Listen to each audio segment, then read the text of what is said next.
Good morning, Vietnam. Today's date, June 22nd. If you're watching this as a rerun, you can skip ahead here about 17 minutes. Is getting on early so the stations can log in and get their stuff timed out and all that jazz. So there you go.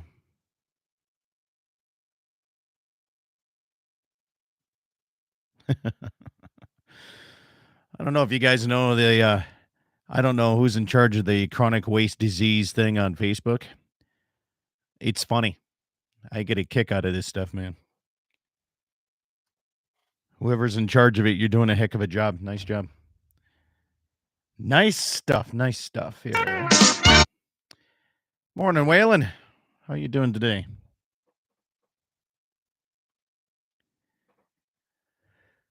How goes the battle? Oh, morning, Josh. Vegas is good. It was really good. Got to. My sister lives down there. Morning, Brian. Anyway, my sister lives down there, and her newborn, 1-year-old, it was born an hour from being born on the same day as me. So we celebrated a little bit.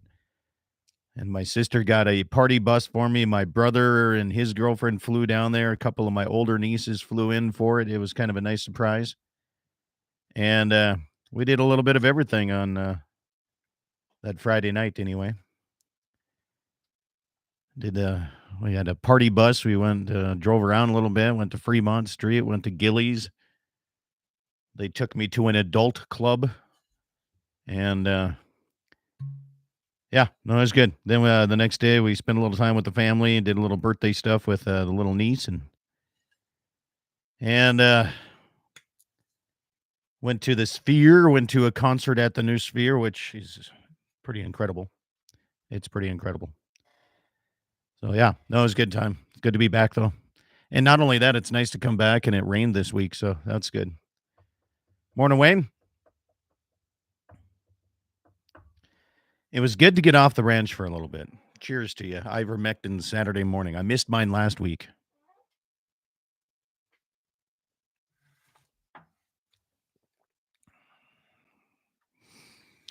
Morning, Karen. Hopefully everything's good in Mobridge today. Holy moly, South Dakota get some rain. Sioux Falls. Have you seen the videos of Falls Park down there? Man, oh man, they must have got a shit ton of rain.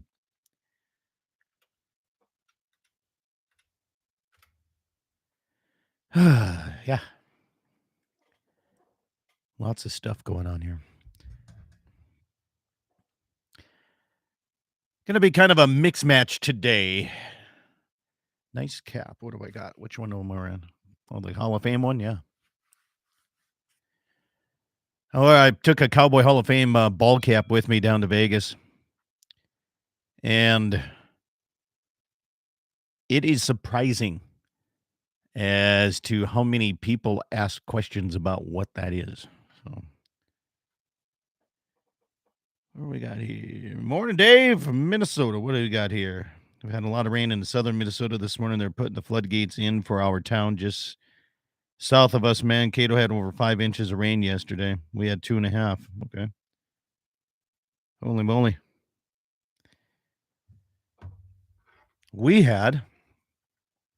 So I did my father-in-law's bulls yesterday in the morning, and it rained pretty much all damn day. Let's see here.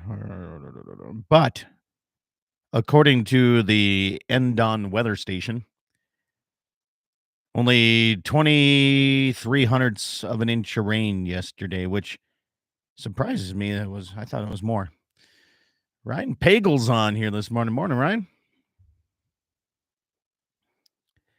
The only guy that knows how to use Snapchat correctly. Please don't send me pictures of what you're cooking. I could really care less. Okay. Under 75 here in Bismarck between yesterday and overnight. Yeah. Yeah, it's spotty here. But it is the Badlands. So the good chance that there's not a whole lot of rain. What do we got going on here? in Mankato yesterday, the Rush River. Let's watch this. Yeah. So what? I don't even know what feeds the Falls Park in Sioux Falls, South Dakota. Does anybody know that off the top of their head? Morning, Mr. Mayor. Not sure. I don't remember. I used to know at one time. Let's zoom in here on the old Google Mappers and see if they have anything then. Where would it be here? Yeah, they're not listing any names of it here. Here's the river. But they don't have a name for it here. At least they don't on when I'm zooming in on it here. Suppose a guy could Google it. Should we Google it? Out of my own curiosity, which one here?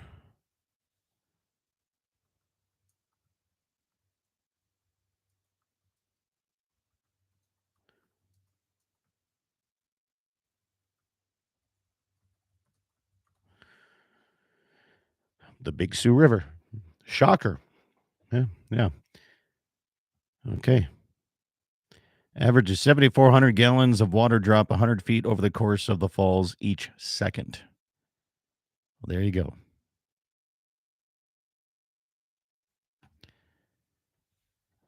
Just like that. We can get the information easy enough here.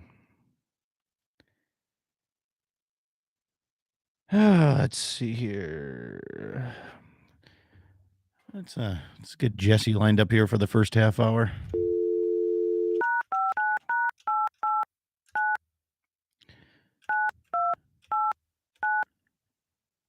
I think going off the top of my head, do I still remember the right number or did I make a mistake here?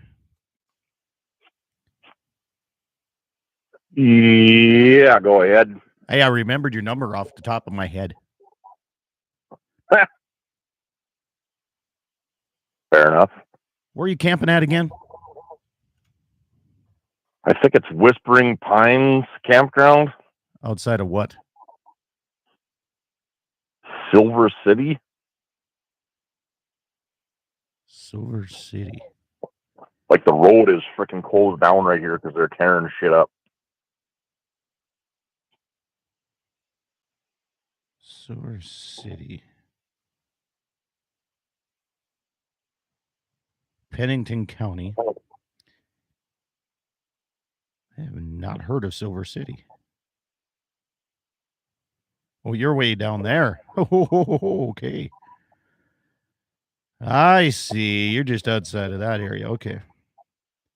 I'm like south of Pactola. Yeah. A little ways. You guys renting a boat? Go on Pactola a little bit? No. No. The smell at the waterfalls in Sioux Falls is bad.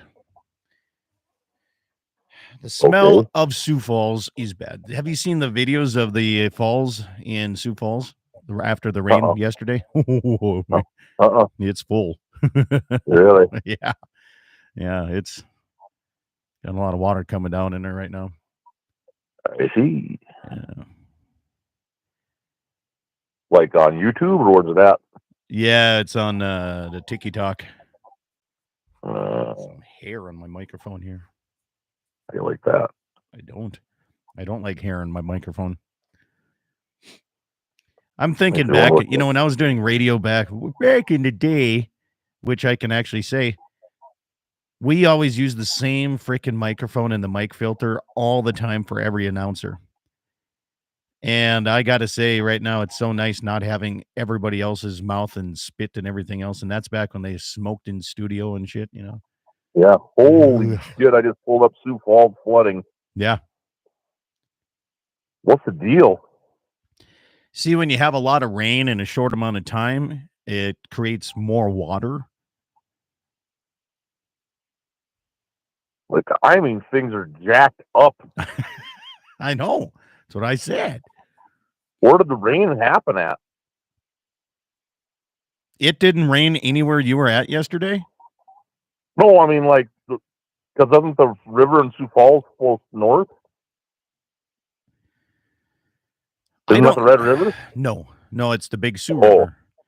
Okay. No, I don't I was believe gonna say that so. shit's coming to North Dakota, boys. No. Well, Red River floods every year. It doesn't matter. We can be in a drought year and the Red River's going to flood. Stations, 7 o'clock coming up here, 7 on the nose shortly. We got fog this morning. We had rain all day, kind of a misty, sprinkly rain yesterday all day. All right, stations, 7 o'clock Mountain Time on Mark. John Anderson, morning from Glick, Minnesota. I got everybody. Red River starts at Big Stone Lake border, South Dakota, Minnesota. Okay. Just got a text message from the Munster. He's watching on TV. Munda. He sent me a birthday wish. I bet I will give you give you $100 bill if you can guess the very first person who called me on my birthday. Brenda. No. Oh. You'll never guess. That's why I went with a $100 bill. The first person to call you on your birthday. Yeah. And you know the guy. I'll split it into there. It's a guy. Huh. And he called you? Yeah. There were 5 people that called me. I'm going to go out on a limb here because you're acting the way you are. I'm going to say Brent Jordheim called you on your 50th birthday. That was a pretty good guess, right? Fuck, that's a name I haven't heard in a long time. No, it wasn't. Well, that's why I said it. I mean, as confident as you were that I wasn't going to guess it, I thought, well, let's give this a try. Moly. No. Apparently that's a no. No. It's Doug Bruja. Oh. Yeah. Like at 6:30 in the morning. No, that's funny. Oh, damn. Freaking Jordan. I haven't heard that name in a long time. Yeah. And Master John was the only one that sang 3 different versions. He calls me and he said, you get 3 choices of me singing Happy Birthday. He says the Beatles, the Marilyn Monroe, and what was the other one? I can't remember. Anyway, I said, well, give me the Marilyn Monroe. So he sang Happy Birthday, like the old sexy Mr. President thing, you know? That's funny. And then the Beatles, he's like, they say it's your birthday. And he went through and I can't remember what was the third one. But he did all 3 of them and they were right spot on. It was freaking hilarious. That's funny. Yeah.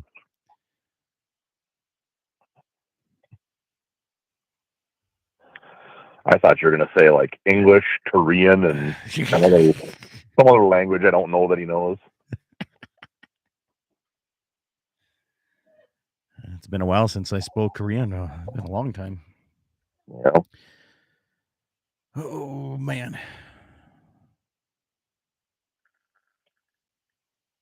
There was 2 bulls yesterday that they were a bit on the angry side. Oh, I had a dream last night that I was at your house hanging and we had to move cows, but I had to go home to get my 4-wheeler. It was like I was running to Bowman. And I got to the mailbox and there was bulls. There was not bulls. There was like 3 cows with blue tags, 2 cows with green tags, and 1 cow with an orange. I'm like, well, them got to be Gene and Brenda's.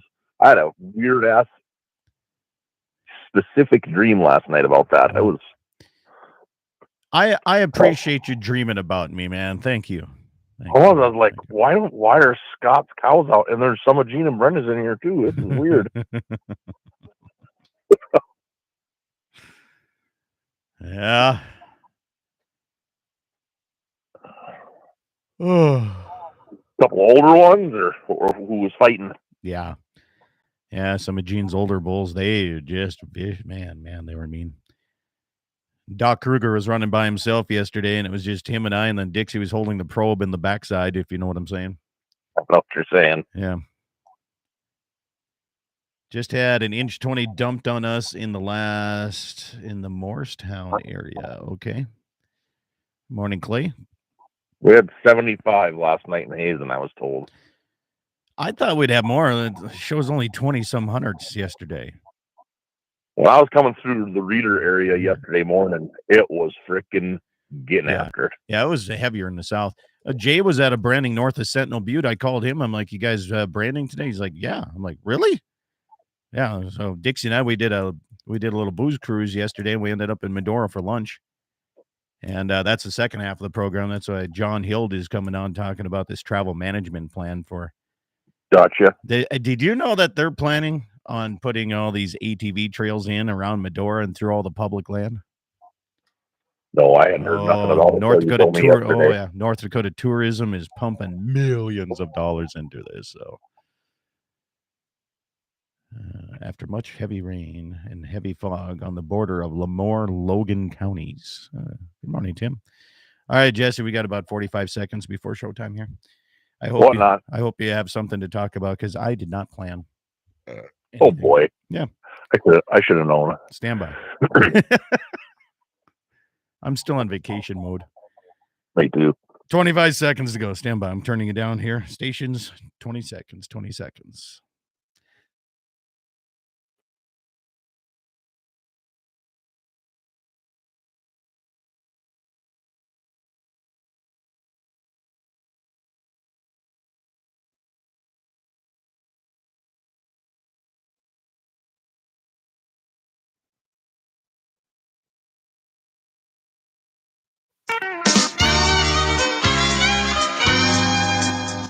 Good morning, everybody. Welcome to the Saturday edition of Dakota Prairie Outdoors. I'm Scott Bachmeyer. The fastest hour in radio is upon you here, and thanks for listening all across the Dakota Territory on great stations like KGFX out of Pierce, South Dakota, KOLY Mobridge, K-Fire 550, the voice of the Northern Plains, and Bismarck, Mandan, KCJB and Minot, and on the western edge at KLTC.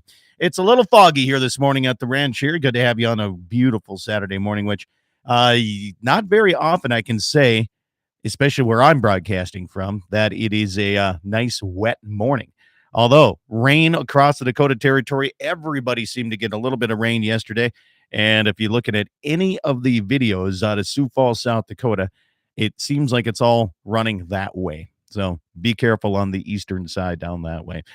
Big thanks to Jamie Brecht, who filled in for me last weekend as I was in Las Vegas visiting some family, having a little bit of fun. Thank you, Jamie, for I know YouTube didn't allow you to do what you wanted to do, but thanks for filling in.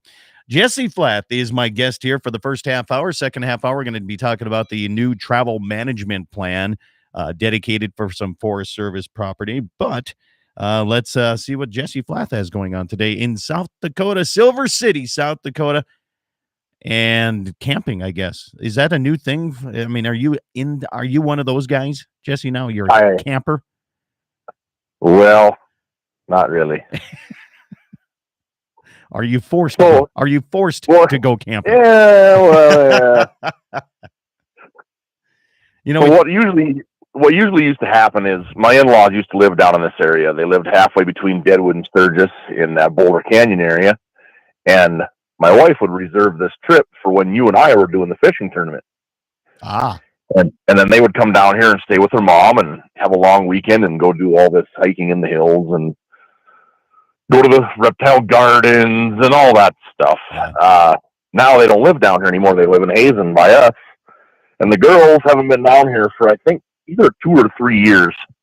And they were really wanting to come down here. So she rented a cabin on the Whispering Pines campground. And here we are. You know, here's the thing a guy doesn't realize is how many things there are to do in the Black Hills of South Dakota. You know, absolutely. You and I always talk about hunting and all this kind of guns and all that stuff, but on an outdoor program, I should probably touch once in a while on the other outdoor stuff, and the Black Hills of South Dakota has a lot of stuff going on down that way. Well, and this will tie into the second half of the show quite nicely. Down here, there's a lot of national forest. There's a lot of, for lack of better terms, and I know you don't like the term, public ground.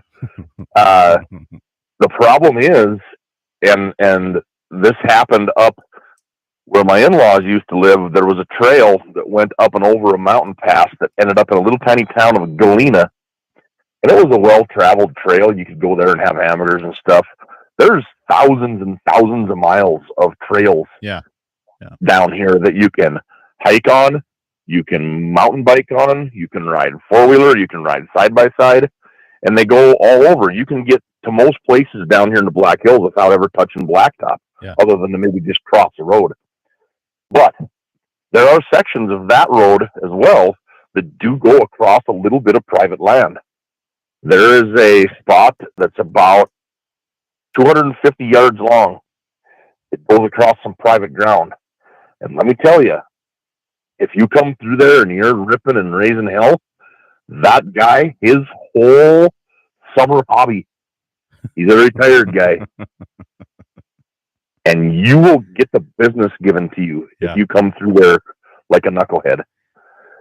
You know, so it's a beautiful area down here, trails everywhere. There's mini golf, there's candy stores, there's caves, there's bear country, there's reptile gardens, there's Mount Rushmore if you want to see a national monument, there's Crazy Horse, there's endless hikes and trails, there's Lake Pactola. You asked me if we were going to rent a boat and go on the lake. No, we are not. I haven't even had my own boat in the water this year. I sure as the hell ain't going to pay to ride in somebody else's. So, no, but it is. It's a very nice area down here. They do have some road closures, so beware. You may get sent in a 45-minute drive across the top of a mountain on a prairie trail. That's what happened to us yesterday. But a lot of fun things to do down here if you're into nature and being in the outdoors. That's for sure.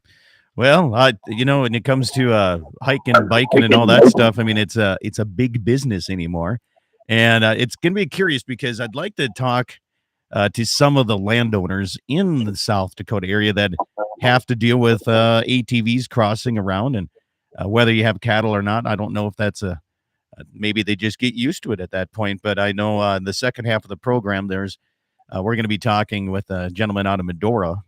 I call him the mayor of Medora because I know he's not, but he's going to be one day, someday. but with that proposal going in across the southwestern corner of North Dakota, offering ATV trails, how would you feel about that if you're out hunting and you had a whole bunch of people just cruising around in four-wheelers? Yeah, I don't know how that's going to work. I mean, it depends on the year. Some years it's not going to happen because there's going to be too much snow for people to get around during. But then snowmobile season arrives just like in the Black Hills. I suppose. Yeah. Well, it would affect the wildlife, that's for sure. You know, it would affect ranching to a certain extent. Say you're renting a federal pasture and those cows are used to being moved by ATVs or motorcycles or horses or a combination of all three. And all of a sudden, there's constantly ATVs rolling through those pastures. Those domesticated cattle are going to get pushed. Yeah. You know, I don't know. I'm not sure how it's going to work if they end up getting it done. Maybe we need to bring buffalo in on our pastures so people want to go out and pet the fluffy cow. Oh, it'll happen. Wouldn't that be? It'll happen. Yeah. I know. It's going to be interesting on that. So, well, on the other hand, the Dakota Walleye Classic Fishing Tournament, are we in this year again? We are in. I saw an interesting post yesterday. I want to save that till after the break. I'm going to pull that post up.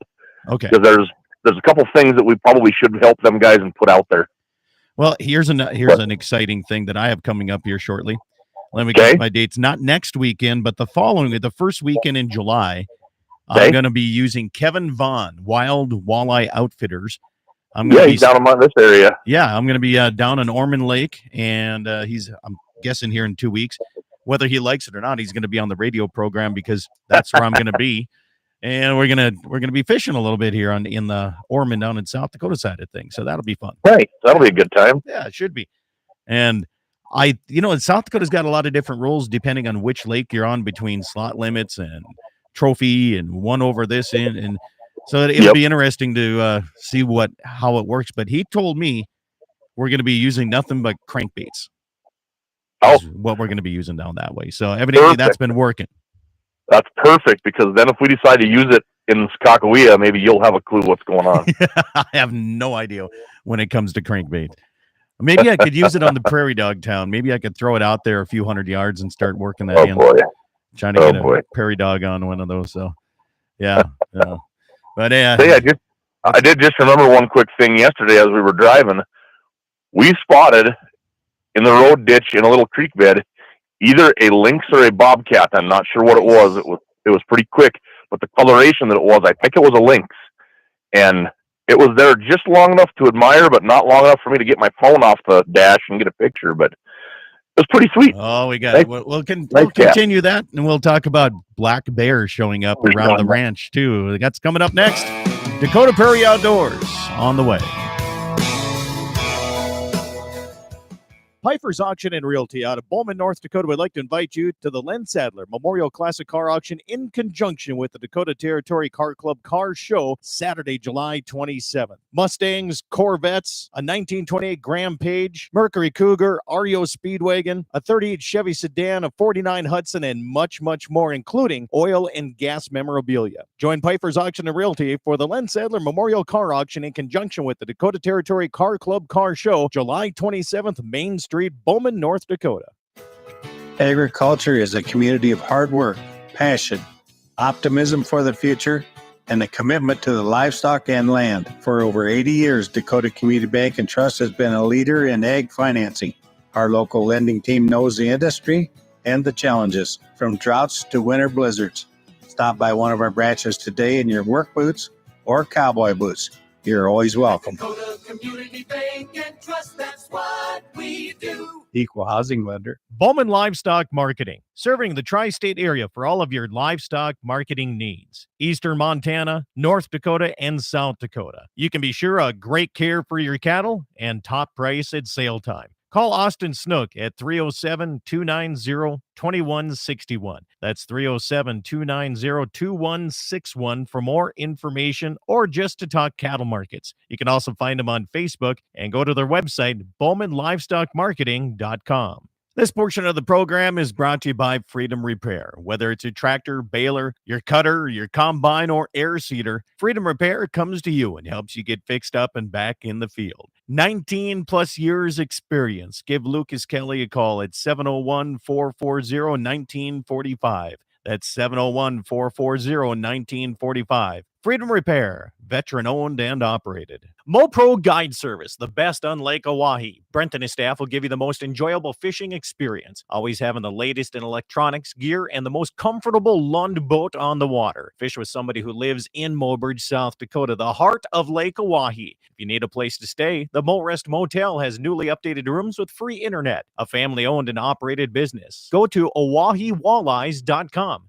That's OAHE Walleyes.com for the best fishing experience Lake Oahe has to offer. Rockin' 7W has all the panels you need. Freestanding panels, windbreak panels, feeder panels, and the original protester panel. If you don't know what that is, it's a sort panel that makes sorting calves from a cow a breeze. You can custom order sizes to fit your current operation, or you can start from scratch. Rockin' 7W also does trailer repair on any size trailers, mobile welding, and custom cattle hauling. Call Justin at Rockin' 7W at 701-206-1030. That's 701-206-1030. Rockin' 7W, the farmer and rancher's go-to guy. Western Frontier Insurance, agents that understand you, your needs, and the community. Whether you're looking for coverage on your farm, ranch, home, or auto, you can trust that Western Frontier Insurance will find you a combination of price and coverage that works for you. No fancy jingles, no talking boxes or talking animals, just good neighbors helping to keep you covered with price in mind. Western Frontier Insurance. Offices in Hazen, Washburn, Wilton, Bowman, and Hettinger. Pfeiffer's Auction and Realty out of Bowman, North Dakota would like to invite you to the Len Sadler Memorial Classic Car Auction in conjunction with the Dakota Territory Car Club Car Show Saturday, July 27th. Mustangs, Corvettes, a 1928 Graham Page, Mercury Cougar, REO Speedwagon, a 38 Chevy sedan, a 49 Hudson, and much, much more, including oil and gas memorabilia. Join Pfeiffer's Auction and Realty for the Len Sadler Memorial Car Auction in conjunction with the Dakota Territory Car Club Car Show July 27th, Main Street, Bowman, North Dakota. I'm Dale Paulke with Dakota Community Bank and Trust. the bank that puts community in its name. We're not just any bank. We're your trusted partner in lending. With a strong commitment to our local communities, we go above and beyond to support and uplift the areas we serve. From providing personalized lending solutions to supporting local businesses and organizations, Dakota Community Bank and Trust, where the community is at the heartbeat of everything we do. Equal housing lender. On that road, but don't you worry, one day I'll settle down. And when that time comes, I hope you're still around. I hope you're still around. I hope you're still around. Welcome back, everybody. It is Dakota Prairie Outdoors Saturday edition. Good to have you along here on a kind of a misty morning here at the ranch anyway. Good to have you along. Jesse Flath is my guest here this morning as well, camping in the beautiful Silver City, South Dakota. And according to the mayor, Mobridge, he says you got to go to saloon number 10 and get some blackjack in, too. Oh, I don't know, but I'm gonna have time for that with two little girls with me. That's right. You got the fam damly with you there, don't you? Yeah. So we were talking about trails and proposed stuff that's, South Dakota has snowmobile trails, like ATV trails and all kinds of stuff through the Black Hills. Now, Marty Beard says a lot of his friends in Minnesota allow snowmobile trails to cross their private land, and he likes it because it makes for easy walking when they're chasing bobcats or coyotes with their hounds. So there might be some positive side to it as well. Yeah. Yeah, that's the thing right now. You might get harassed as a rancher on whether or not you're out there to fence or check cattle or recreate. And if they put this in, there'd be possibly less harassment to the ranchers. But the areas that I know where these trails are at, it's strict trail. Keep your machines on the trails. Yeah. Well, you certainly can't move cattle and check fence on the trails. So they're going to have a lot of irons to smoothing out here if they're going to get this done. But say I did go on the Dakota Walleye Classic Facebook page here. I got some updates for you. One of the big updates they did last year is they had some leaderboards. Their leaderboard is that giant handwritten board on the side of the semi trailer where they write in everybody's weights and stuff. They do have last year they had a scale, not a scale, hooked to the scale. They had TV monitors that showed the weights. Yeah.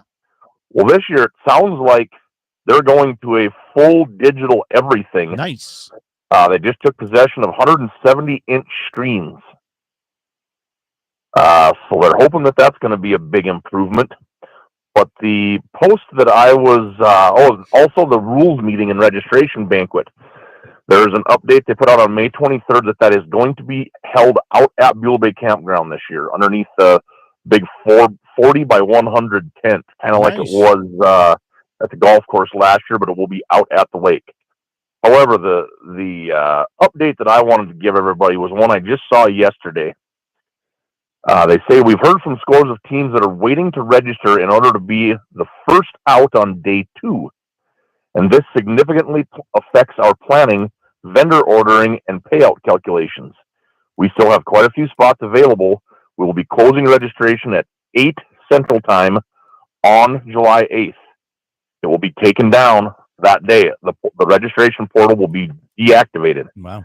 And any registrations after that will be at the sole discretion of the tournament director. So there's some discussion on that post about how they can kind of fix this so people aren't waiting and trying to get their spot. Yeah. Lots of different ideas on how to do a random, whether they just use a computer generated program where it's a random draw and it puts you in order and you get the spot you get, or there's a few good suggestions in there, and it'll be interesting how they keep developing this. So looking forward to it again, and now I just got to make sure I get the boat in at least once before then. And these guys, you got to do the pre-fishing for me, man. Oh yeah, I just to say these guys and their pre-fishing and they get out there and then they catch one fish. I don't know. I think we're doing good with our we like to go to the rules meeting, go home and have some beverages, and do a radio show, and then go fishing. I know. Yeah, we always have to do a pre-radio show for that because we're up right away on Saturday morning, and we don't have enough service out on the water to do it. We did back when we were just dial-up. Remember, we just phoned in. Oh yeah, we could do it, but now everything's internet-based, and it's kind of hard to get internet in the middle of a lake. It is. In some spots you've got it, but in a lot of the spots where we want to go fish, there's nothing. Yeah. However, maybe that's the key. Maybe we should sit out in the middle and troll at about 150 feet. Boy, I was trolling at 160 to 290 in Alaska, and that's a lot of cranking when you catch a fish. That's right. You came back from Alaska. You went rockfish and halibut fishing, and how did that go? Yeah, good. We both got a halibut. There, you limit of two a day, one over a certain length. Yeah. 3 rockfish each, and unlimited cod. And there was 4 different groups on our boat, and I will proudly brag that my wife and I caught more cod than the other 3 groups put together. So you can party fish, is what you're saying? No, you cannot. Oh, but when it comes to cod, you can catch 3,000 of them. It doesn't matter. Really? Okay. Yep. So when I was up there, we did the rockfish and the halibut, but we never that was it. That's all what was the biggest halibut that you seen? Because on our boat, somebody caught one that was over 7 feet long. Oh no, we didn't get anything that big. Okay. No, probably about close to a 4-footer. I'd say was the biggest one. Some goofy looking fish, aren't they? Yeah, it's a little early. It's a little early in the year. And there was no real chance of anybody catching any salmon. Sarah and I were the only 2 that paid to put the salmon stamp on our 2-day pass. So it would have been sweet if we could have caught a salmon, but they're just not really there yet.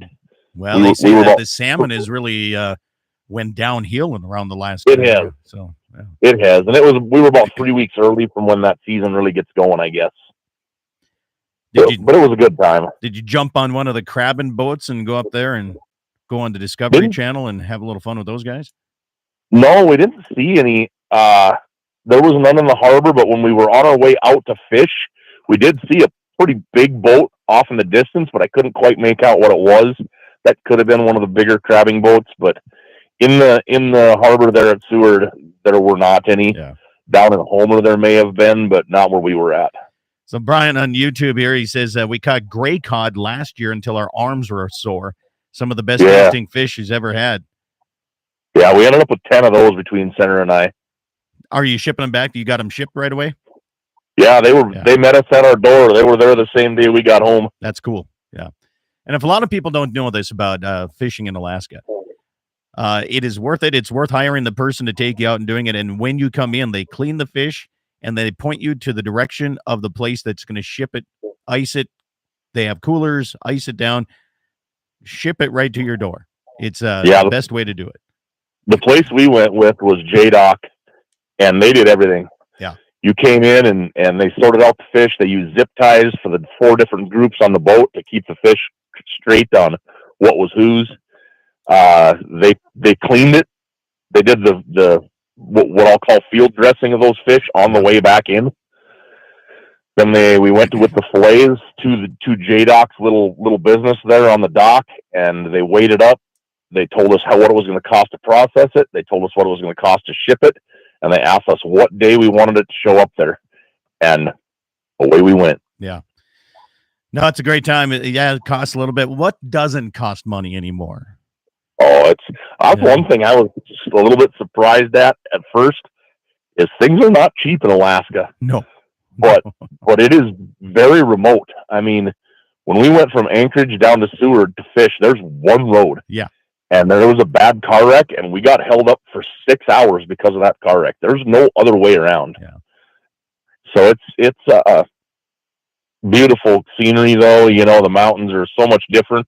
It was funny driving through the Black Hills here yesterday. The rock formations and stuff, it just looks so much different than up there. Yeah.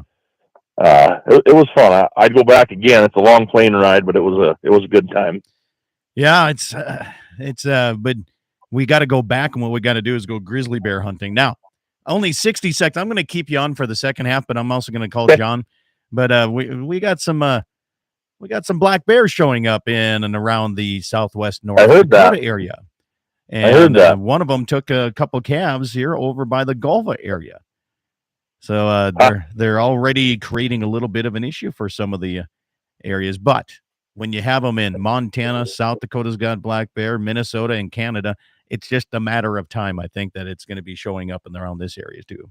Yeah, I agree. But anyway, we'll keep you on here. Stand by. We're coming up to the second portion of the program here. Dakota Prairie Outdoors, heard all across the Dakota Territory. And if you would like, please subscribe to my YouTube channel, Dakota Prairie Outdoors Radio. The more subscribers, then I can start doing this on the road, as you have to have so many in order to be mobile. But well, that's all right. Tell your friends about it. We'll be back right after this with the second half program after these messages.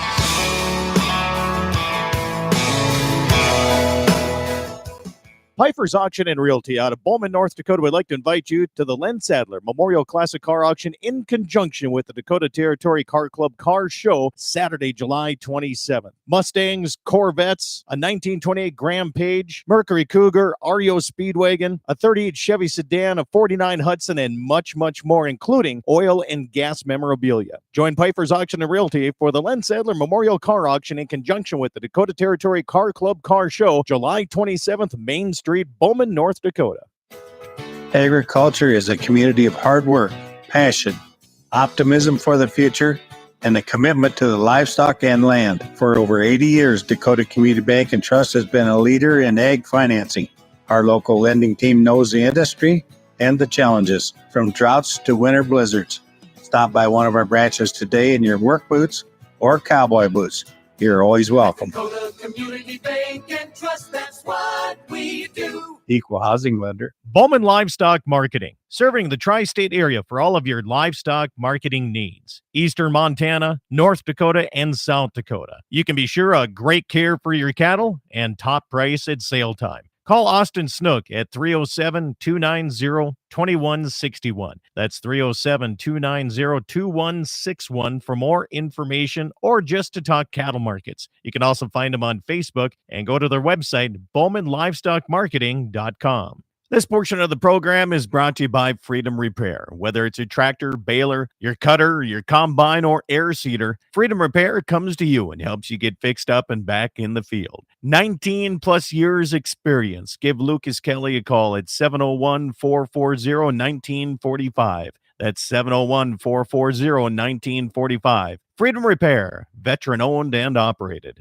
MoPro Guide Service, the best on Lake Oahe. Brent and his staff will give you the most enjoyable fishing experience, always having the latest in electronics, gear, and the most comfortable Lund boat on the water. Fish with somebody who lives in Mobridge, South Dakota, the heart of Lake Oahe. If you need a place to stay, the Morest Motel has newly updated rooms with free internet, a family-owned and operated business. Go to OaheWalleyes.com. That's OAHE Walleyes.com for the best fishing experience Lake Oahe has to offer. Rockin' 7W has all the panels you need. Freestanding panels, windbreak panels, feeder panels, and the original protester panel. If you don't know what that is, it's a sort panel that makes sorting calves from a cow a breeze. You can custom order sizes to fit your current operation, or you can start from scratch. Rockin' 7W also does trailer repair on any size trailers, mobile welding, and custom cattle hauling. Call Justin at Rockin' 7W at 701-206-1030. That's 701-206-1030. Rockin'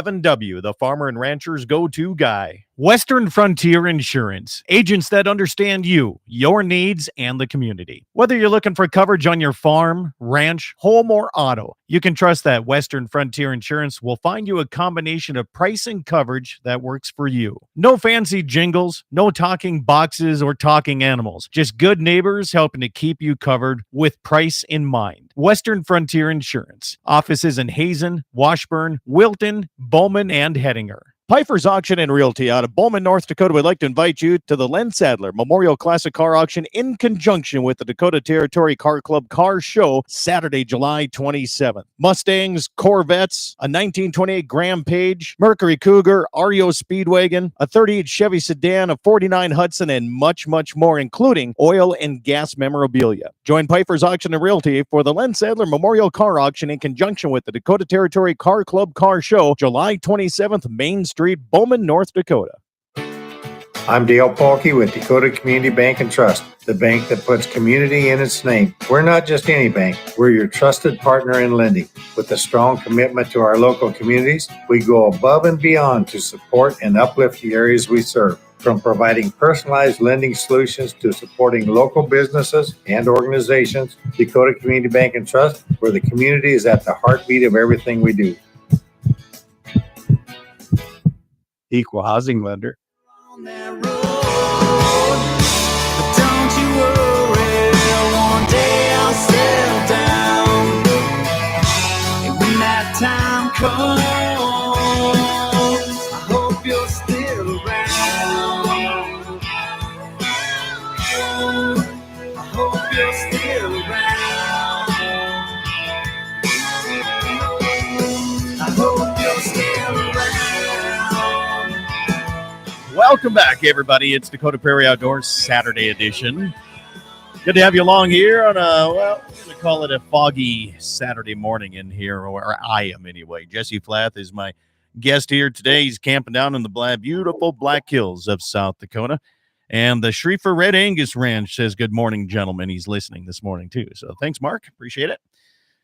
Other than that, Yeah, them guys are doing some chopping already. I know. They got some.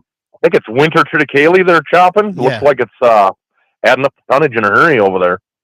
You know, every time that Riley sends me a little Snapchat or a video of what he's doing up there, I'm like, how come they make feed every year? We're having one of the wettest like Junes that we've had in a long time, and our hay crop still looks terrible out here. So Yeah. I don't know what's going on. It was just a little too late for the hay, I think, in this area. But I'm glad other people are making feed, because I might have to get the old semi and go sneak some bales on a trailer out of theirs. They do a nice job over there, and a lot of the guys do around the area. They've went to forage crops instead of just relying on grass hay. Yeah. And I think you do a lot of good for your ground. Yes, the no-till farming has become a huge deal in the last 30 years, but I think that ground still needs to be disturbed a little bit once in a while if you want it to really raise a good crop. Yeah. You know, so the farming practices are changing a little bit once again, and guys are really taking advantage of everything. But there is some people on the eastern side of North and South Dakota now that are finding that no-till year after year after year isn't good either. They're actually grabbing the old bottom, like, I don't know how many bottom plows they run anymore, but they're actually turning that over every once, maybe 5 to 7 years, and they're changing things up a little bit again. So, yeah. And over there on the eastern side of the state, they've got such different soil to deal with. Yeah. They end up with water issues and drainage issues and disease issues because they're so wet all the time. So, you take from the western half of our state to the eastern half of our state, the practices have always been considerably different. I was telling somebody, they were talking about how much drain tile they had to put in. I'm like, you know what would be nice is if you guys could take that drain tile and like run it over to us, and we could use it for irrigation over here, because they said. But anyway, black bear showing up in southwest North Dakota. It's just a matter of time. It was a matter of time. Yeah. Absolutely. Surrounded by it on all sides. How they haven't moved into North Dakota faster is actually a little bit of a surprise to me. It's just another predator. They're cool to see, but it's another large predator in the area. So John Arman says he was in Canada hunting black bear, and he did a little research on them, and they said that black bear will kill more wildlife and domesticated animals than wolves and coyotes combined. Huh? Yeah. That's a stat that I did not want to hear. I know down here in the Black Hills, we've got some friends that live in this area that are from the Bowman area originally, and they don't, especially at night, they do not let their dogs outside at night. Yeah. Between bear and mountain lion, they said they'll disappear. Yeah. Well, we lost our dog. We lost one of our boxer dogs here. We have no idea what got him or where he got him, but when I went to hike and try to find if there's any sign anywhere, I'm telling you, down in Wolf Den Springs here, one of the draws that we have in the canyons back in our winter pasture, I cut some tracks down there, Jesse, that are substantial. there's some big predators, and Yeah. with more elk moving into the country, the bigger the game animals, the bigger the predator animals are going to follow those in here. Yeah. So Yeah, and like you said, now you bring trails into the area, and now you have, once again, for lack of better terms, city folk out there running around on four-wheelers that are not used to dealing with the wildlife. They may not even be hunters. Most people that hunt are quite aware of what's out there and what that animal's capable of and how to react to it. You get people out there that are not used to the outdoors and going to go start trail riding and just ripping around, and they run into a bear or wolves will usually go away. But if there's a pack of wolves, I don't know. Yeah. You see videos on YouTube once in a while, a guy's snowmobiling and there's a wolf and there's a problem, Yeah. It just, with the gain in one area, there's always danger with it and problems that come along.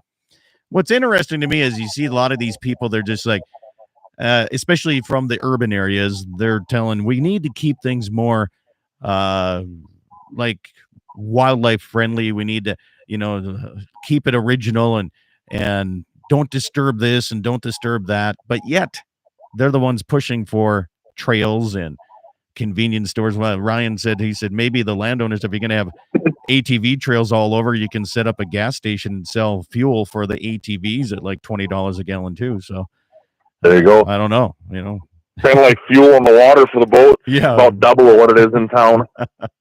Yeah. Convenience is expensive is what it Yeah. is. So, yeah. Yep. But it'll be interesting to see what happens with, the wilderness returns here. That's exactly right. And, but they're not just wanting wilderness. They want to be able to go out there. So it's not really keeping it wilderness. What we're doing right now, So I think we're doing pretty good about it. You were telling me that you received a message or a phone call from somebody where a certain organization or entity of the government is wanting to clean up and correct some of these maps that are already out there that Yes. are showing trails. So tell me a little bit about that. Okay. So the Forest Service is looking at doing a travel management plan. And they've been attempting to do this in the mid 2000s and again in 2015. So there's a couple different ways of looking at. So the travel management plan, the Forest Service wants to clean up their maps. There's a lot of trails that don't exist anymore. During the 80s, there was a lot of land trade and surface, rights, and a lot of you cannot cross private land, even though it's a trail. If it crosses private land, you cannot legally do that. You still need without permission from the landowner. Permission from the landowner. A lot of people are saying, yeah, but that's trail by prescription. It gets to be a little bit muddy because that's been challenged and have been turned down pretty quickly. So anyway, No easements. No, you gotta yeah. have an easement. All right. In a lot of areas, the Forest Service did not get easements at that time. However, things have changed from the late 30s, early 40s to where we're at today. Right. So cleaning up some of those maps, I do agree with. Some of the trails are washed out. They're dangerous. You can't make it anywhere. And last year, when I had the lease place, there were some mountain bikers in the middle of a private pasture using my cow trails as mountain biking trails. Well, my cows had no idea what a bicycle was ever. So they were freaking out, right? And we had I have an argument with them, pretty much anybody that's crossing private land. And we had a discussion. I had a discussion. They listened. And these granola munchers ended up having to leave pretty quickly because I made them. But they were looking at a map that showed that this trail goes into, and quote unquote, the Dakota grasslands, right? Dakota prairie grasslands. And that's all they cared about. They thought all of it was open to the public. Yeah, and down there, there's not where they were at. There's no actual public ground for quite a ways from where they were. Well, there was a section of it very close, but they used private trails to get in there, and then they used cow trails. Okay. So I mean, I understand where they were attempting to try to go, but if you look at the Dakota prairie grassland map, it shows the entire southwest corner of the state as grasslands. They looked at that Right. thinking the whole thing is open. They didn't understand that Wide there's open. private and public land. So Right. it'll be interesting to see, now so part of this travel management plan is not only cleaning up the maps, which I agree with. I really do. I think we need to get some of these trails updated as to whether they're crossable or not, or what have you. But on the other side, with the tourism department and the Forest Service and the USDA, they want to create these ATV trails all over the place too. So it'll be interesting because they don't want to just clean up the maps. They're trying to tie all of this stuff in together. And if one passes, then the rest of it's going to pass. And if one doesn't pass, then the rest of it doesn't.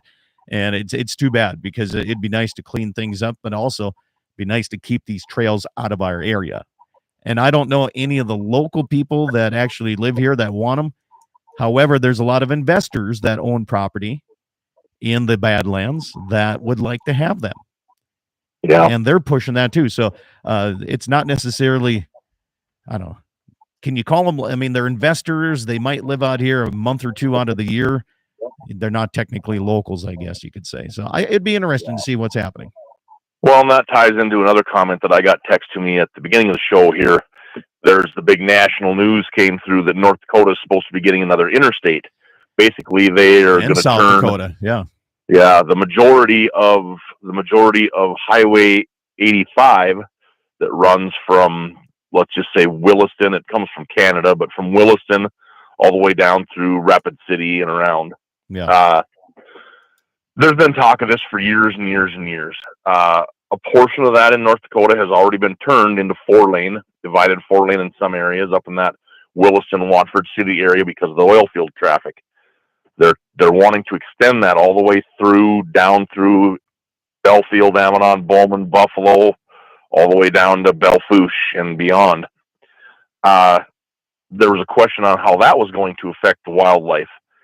I don't think the interstate project itself and the traffic that it's going to create is going to affect the wildlife directly as much as some people think it is.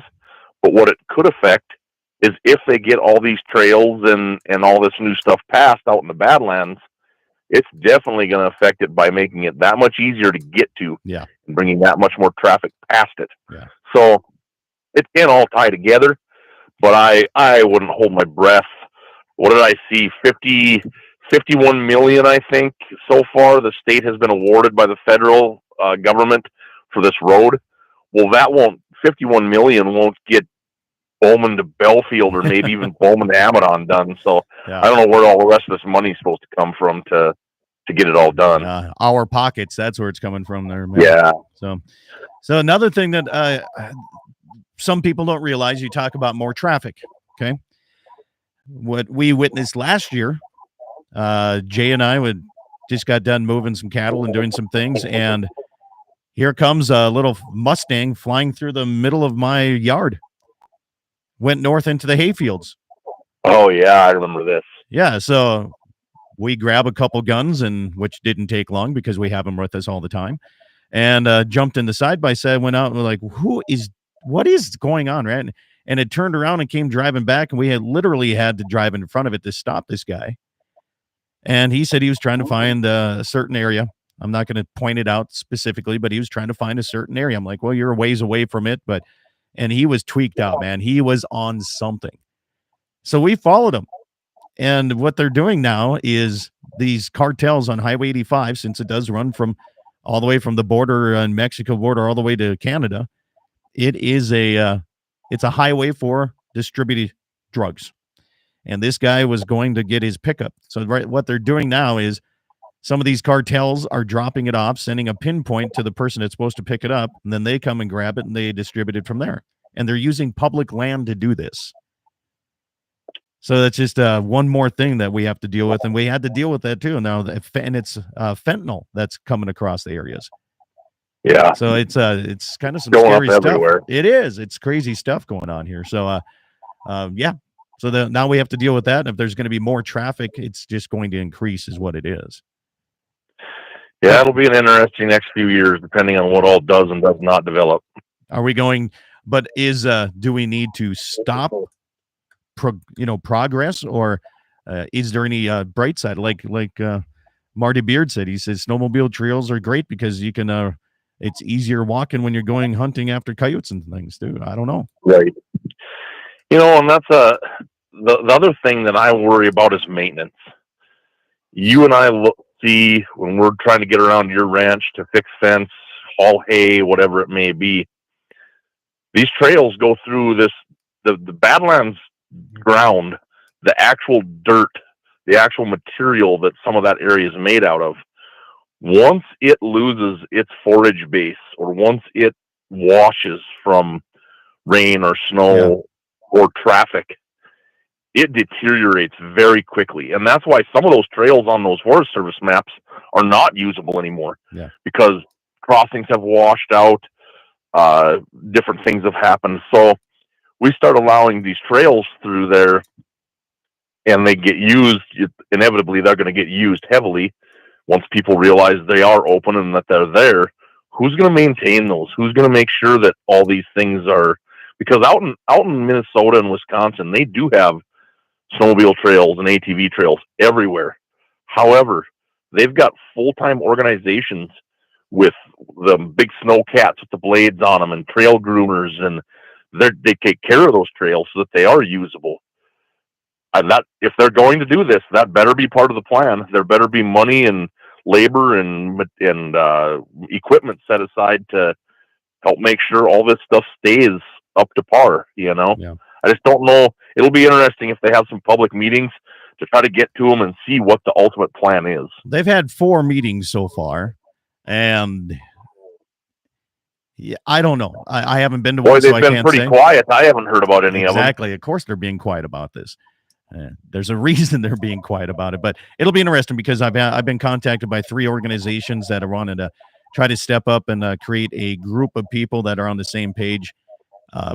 So this does not happen. On the other hand, I do think that the Forest Service maps should be updated. I do. So, right. Let's see here. Steve says, I actually have more of a problem with the soybean farmers getting close to my fence. So, and I'll tell you this, though, it is crazy because some of those guys, they will farm right up to your fence post if you give them the chance to do that. Wayne says, what a convoluted mess. One group wants trails, one wants an interstate, and then you have the Buffalo Commons or the American Prairie Reserve, and all we want to do is just keep it as it is. Yeah. And that's the thing, is some of these organizations that are behind this have so much money. Yeah. And, there's no way, like Defenders of Wildlife. You know why we're going to have grizzly bears showing up in the next 10 years? Because they're going to make sure that they show up. There's money involved in it. Yeah. Like you said, tourism is a big money deal. Yeah. So see what happens. Yeah. Maybe you'll have that drive-through feed and seed store you've always wanted to open. I was telling somebody about that last night. Maybe it'll be a drive-through pop and sunflower seed and gas store up there on the ranch. The last thing I want to do is have to deal with like trail riders and oh man, I don't know. Absolutely. They'll buy $15 granola bars left and right. You get them people in there, you'll love it. Not according to Ole Goldberg. Really? He says they don't spend any money. Bring it all with them. Yeah, exactly. Because you can't buy it because they can make it and it's healthier and all that. So yeah. He says they don't spend any money at all. Let's see here. Another educational episode, ATV and motorcycles on trails. Absolutely not. If I had my say, it's all about the money. If you can't walk, hike, or be on horseback, stay home. Yeah. Yeah, I guess. Well, and that's what some of the opposition to these trails is going to try to push.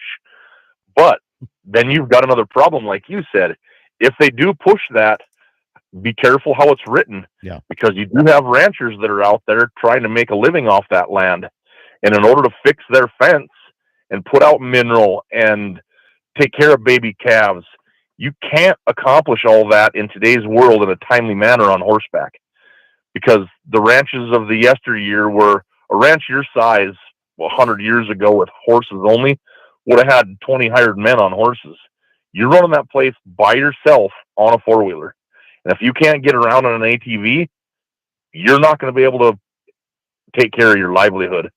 So the people that are going to push against this have to be a little bit careful, because the ranchers aren't necessarily going to be on your side either. No. So it's going to get messy. It is. It's going to be interesting to see how it continues on. I'm supposed to be part of the group that goes to these meetings here, so I'll be keeping you updated here. But anyway, as we're getting close to the end of the radio side of things, Jesse, thank you for calling in from Silver City, South Dakota. And you bet. Have yourself a great day. Appreciate it, man. Thank you so much. We'll continue on the YouTube channel here after a little bit. We got some comments to get through, so we'll continue on there shortly. Thanks for tuning in all across the Dakota Territory.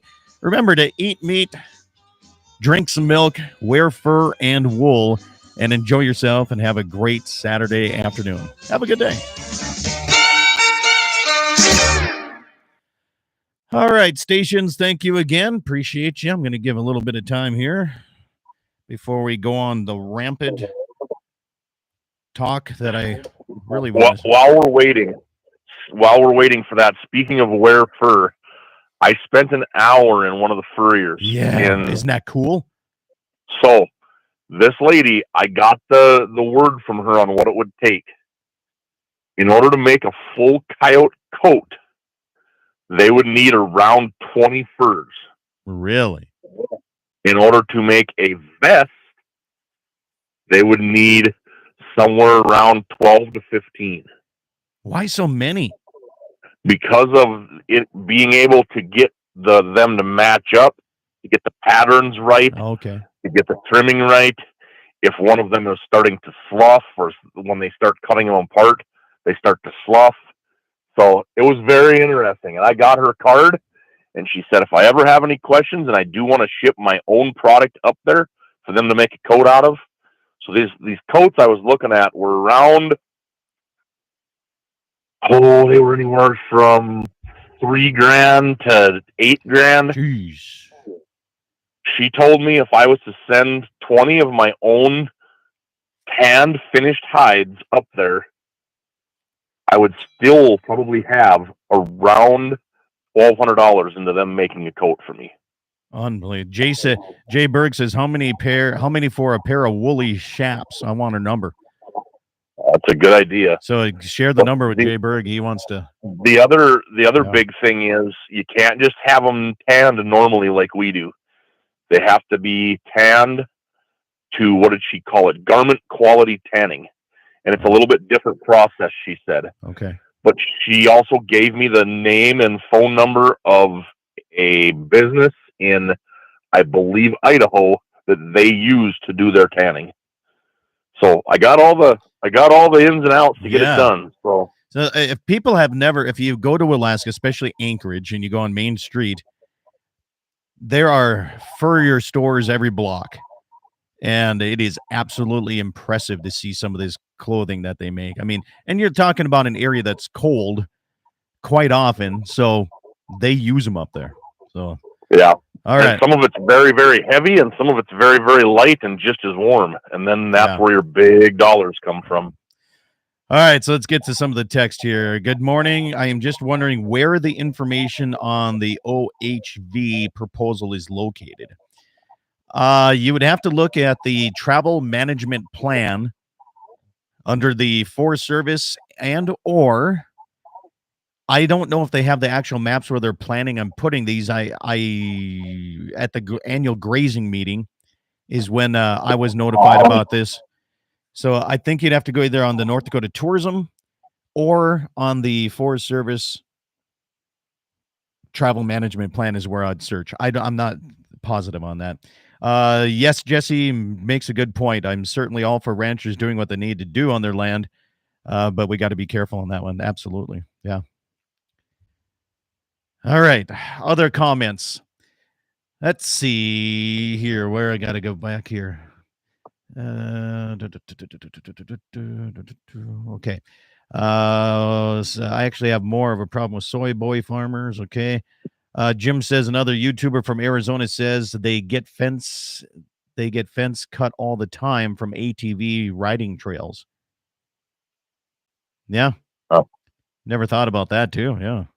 And leaving gates open, especially even on the Mattahay Trail, they say that these guys are leaving gates open when they're supposed to close them, and cattle getting out all over the place too. Steve says sell beef jerky at $200 a pound, and Gene says sell buffalo jerky, no nitrates, grass-fed, $400 a pound. There's the problem is these granola munchers don't buy any of this stuff.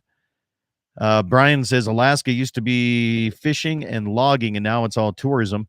My sister has been there for 35 years and hates the tourists. Needed, but a pain in the ass at the same time. I agree. And let's see, John Anderson. I was surprised when you had that fur buyer on, and he says they sought out coyote furs because they don't hold frost like other furs do. Yeah. A lot of people don't know that. Coyote furs don't frost up. Huh. Yeah. So there, I'm up to date on all that stuff. So, are we going to do the outhouse? Are you going to start training for the outhouse races in Nemo, South Dakota for next February? What training do I need for that? Well, you said you just did 2 games of softball and you hurt and you're sore. I'm guessing if you've never pushed an outhouse on snow and ice uphill, it's a hell of a workout. Well, I'll be all right. Master John Anderson's in. He's training already. We thought the same thing. We thought that can't be that hard. And let me tell you, I thought Lucas Furman was about ready to have a heart attack.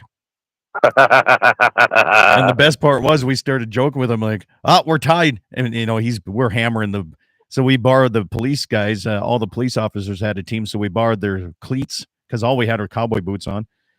So we borrowed their cleats and we borrowed their outhouse to race.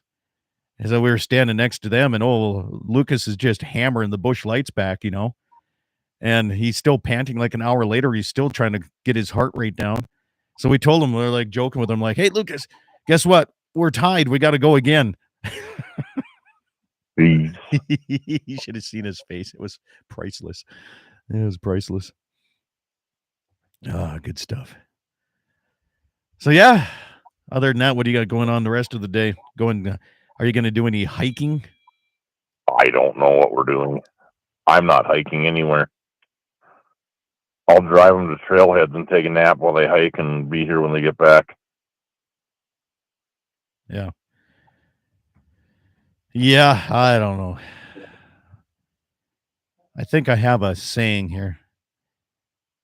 I got to find this one here. I updated my phone because I was having issues with, here it is. I wanted to go jogging, but Proverbs 28:1 says, the wicked run when no one is chasing them. So there's that. That's fine. I like that one. Yeah. You get my text message list of the bulls I need on coverage? I did. Let me pop into that quick here. Yeah. 1, 2, 3, 4, 5, 6, 7, 8. So you got 8 new ones and 6 old ones? Yeah. Okay, one thing you did not put on here is you did not put values. Yeah, I'll tell you that when we go through it together. All right. I spent a pretty penny buying bulls this year. Yeah. But I'm going to do that every 2 to 3 years. I'm going to do like the Ryan Jacobson. He keeps his bulls until they're 5, sells them all, buys brand new ones. And I'm not going to run anything past 5 years old anymore. So 5 to 6, I'd say. Especially just get too ornery. Well, especially when you can get what you can right now for them when you take them to town. Good Lord. Know, but you can't buy cheap bulls anymore. I know. Eric says, I'm working on Dad's Duster this weekend too to go fix fence. Say, are you coming down for there's a classic car auction coming up in Bowman on July 27th. I don't know if I'm going to make it down for that or not. Have you seen some of the cars on there? I have heard about some of the cars. I have not looked at them. Yeah. So I got to go to Piper's site. Yeah, go to Pifers.com, and then there's 2 classic car auctions. You got to go down to the July 27th one. And there's some dandies, man. That freaking Hudson, I always wanted a Hudson. I don't like the paint job on it, but there's some nice cars on this thing. They took the Chevelle off, though. That made me sad. I had a There's a Holly, Minnesota one. I had a Valhalla. 1970 Chevelle in high school. That's still sitting in the tree row at the farm, I bet. I bet it's not. No? No, they cleaned up the whole place and scrapped everything. Oh, okay. All right. We got a 66 Mustang, 68 Corvette, Mustang, old car, Thunderbird. 61 Thunderbird. Sweet. I like the Cougar. 38 Chevy. And 46 REO Speedwagon, 67. 38 Chevy. Let me look at that. I like it. It's like a Bonnie and Clyde car-ish kind of thing. Eric says, I need another vehicle like I need another hole. Clayton says 63 GMC. That 38 sedan's got an LT1 in it, looks like. Oh, no, LS1. LS, yeah. I like it. Yeah. Waylon Turnus is 72 Ford Grand Torino. Didn't Justin Tishmock had a Grand Torino too, I thought. Hudson. I can't remember what he had either. Chevy pickup. That Power Wagon. 63 Impala.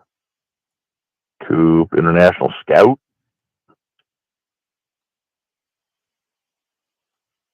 And then out of nowhere, they have a 95 Ford F-250.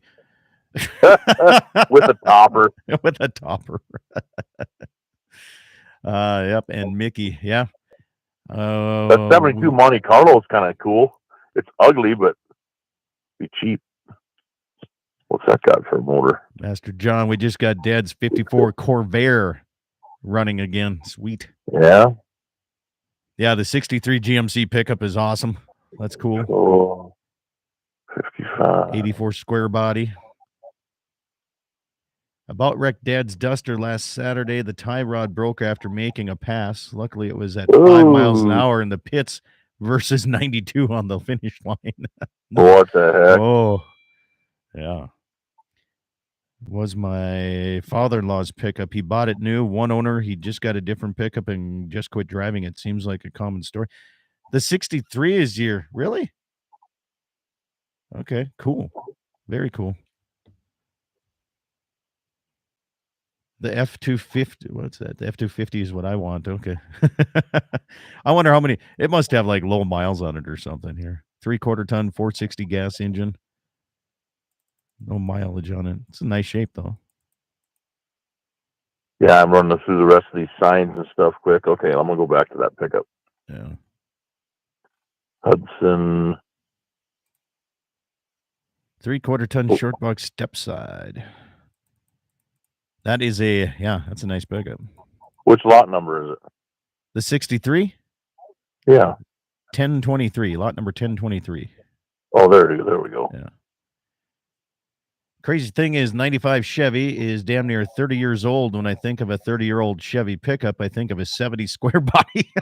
yeah, I know. Isn't that we're looking at in the 90s now. They're you can get the, what do they call them, Pioneer plates on them now. Yep. I had an old Bible once, but got rid of it.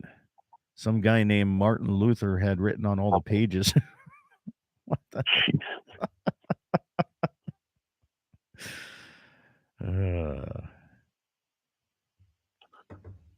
Yeah, it'll be fun. I think it'll be a fun little sale in conjunction with the car show that's going on that day. Right. There's no rust on that. There's some little bit of rust on the door panels there. Okay.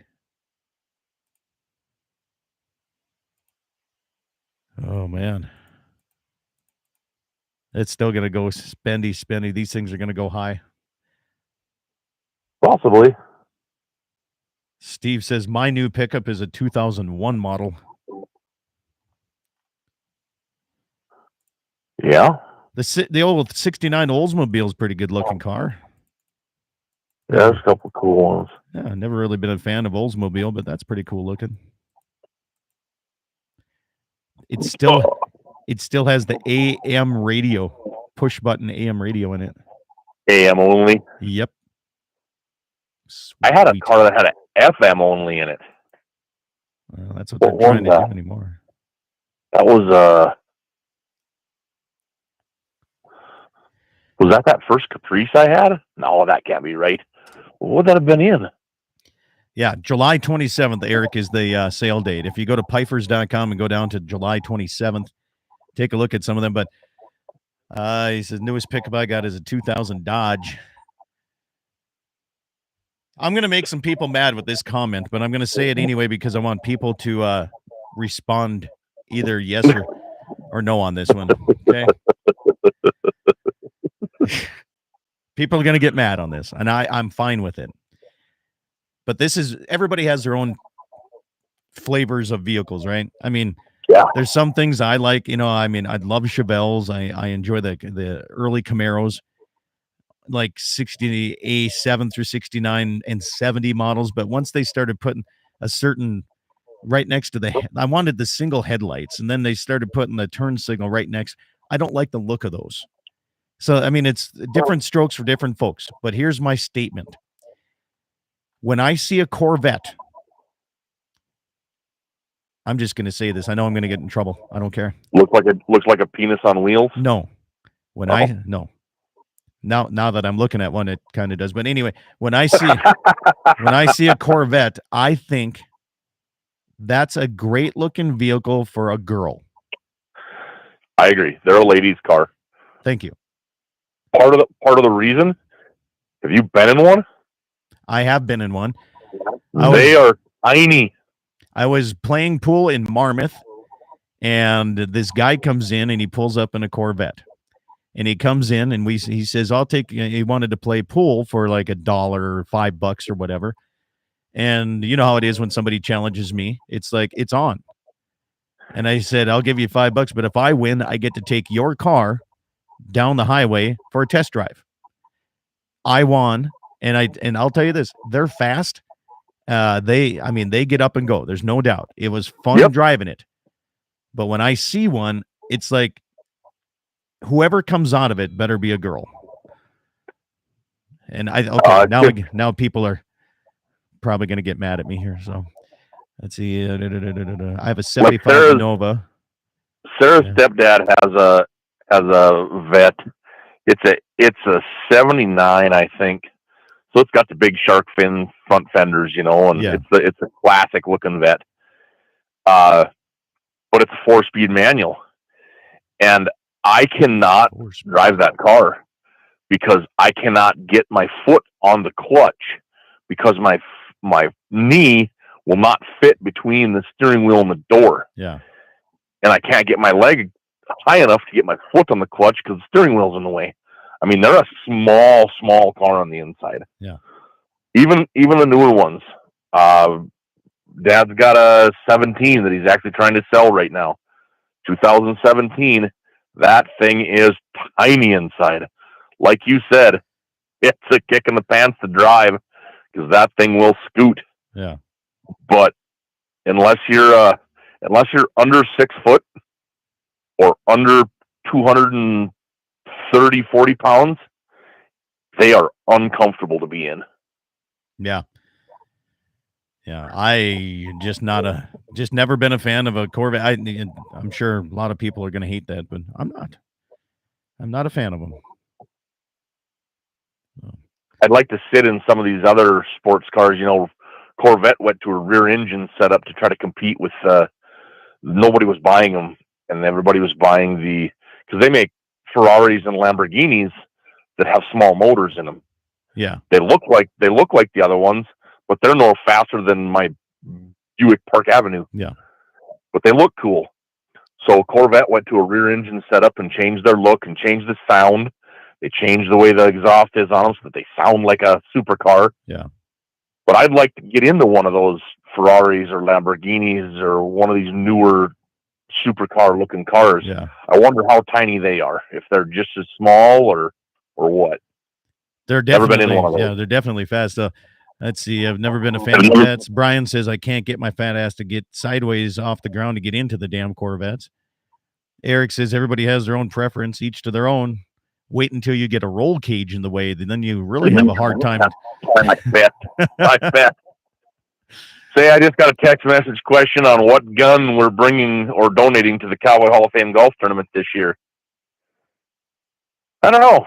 We got to figure that out, and we're trying to decide if we're going to have a team or not. I thought you and I said we're going to just be a whole sponsor and just sit there and drink and make fun of people when they swing.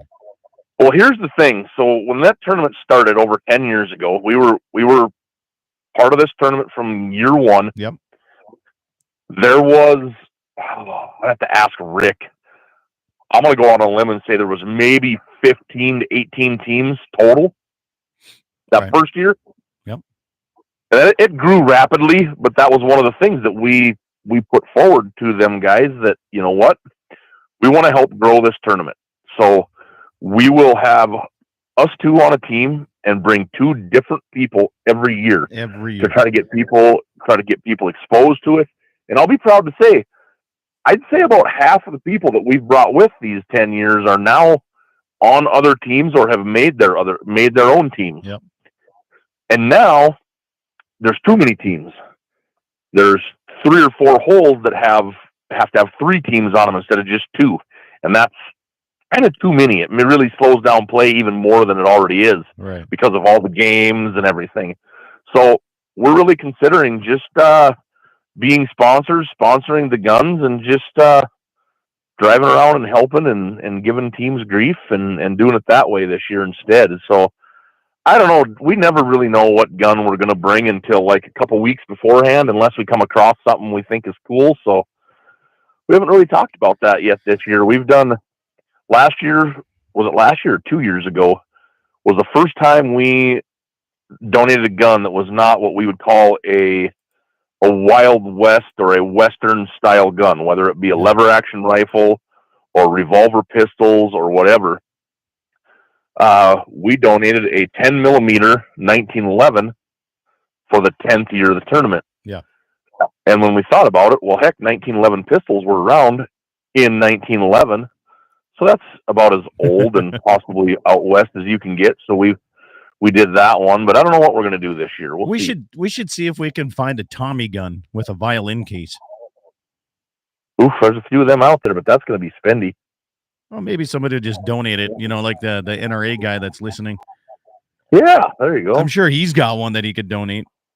Probably. Yeah. I got a couple. Yeah. I suppose, man, I got to go get some chores down here and get some shit ready to go. All right. Sounds good. Have a good day. Appreciate you making some time. You bet. All right. Catch you later. You bet. Bye. And there we go. All right, YouTube, you guys have a great day. See ya.